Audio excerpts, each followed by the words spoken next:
বন্ধুরা, এত সুন্দর একটি দৃশ্য যেখানে দেখে মনে হয় যে ছোট একটা নদী দিয়ে বয়ে যায় হাঁস। তার পাশে আছে 4টি বাড়ি, যেটি একটি ছোটোখাটো একটি গ্রাম। আর এখানেই ছিলেন সেই গ্রামের ভিতরে যেটাকে বলা হয় গাজীপুর বাওয়ালবাড়ি। তাই তো 4টি পরিবারে 4টি বাড়ি, এই নিয়ে আজকে সেই ভিডিও। প্রথমত যে বাড়িটি, সেটা হলো একটি মুসলিম বাড়ি। মুসলিম বাড়ির সামনে আছে একটি সাইকেল, তারই পাশে আছে ছোট নদী, যে নদী দিয়ে বয়ে যায় হাঁস। সেই বাড়ির সামনে আছে আরেকটি গাছ, যেটা ছিলেন খেজুর গাছ। আর খেজুর গাছের নিচে ছিল কিছু পাখির আনাগোনা, এরকম সুন্দর করে। যাই হোক, 2 নম্বর যে বাড়িটি, 2 নম্বর বাড়িটি হলো হিন্দু বাড়ি। হিন্দু বাড়ির সামনেও ছিলেন এরকম একটি গাছ, যে গাছের নিচে ছিলেন পাখির আনাগোনা। তারই সামনে আছিল আরেকটি নদী, যে নদীর উপর দিয়ে বয়ে যায় হাঁস। এরকম সুন্দর করে 4টি বাড়ি সাজিয়ে রাখা হয়েছে। একটি গ্রামে 4টি পরিবার বসবাস করতেন, তাই তো স্মৃতি হিসাবে রেখে দেওয়া হয়।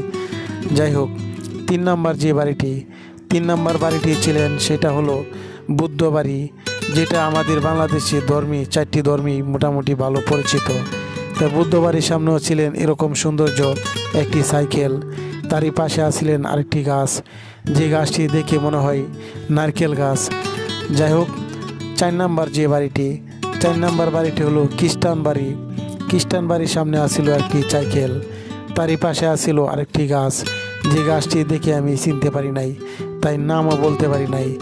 এরকমই একটি গ্রামের সামনে দিয়ে একটি ছোট নদী, যে নদী দিয়ে ভেসে যায় হাঁস। তারই পাশে আছে যে 4টি পরিবারের 4টি ঘর, এরকম সাজিয়ে রাখা। তাই তো দেখে খুবই ভালো লাগলো। আর আজকে সৌন্দর্য দৃশ্যটা ছিল অসাধারণ। আর সেই এরিয়াটা, বাড়ির নাম ছিল গাজীপুর বাওয়ালবাড়ি।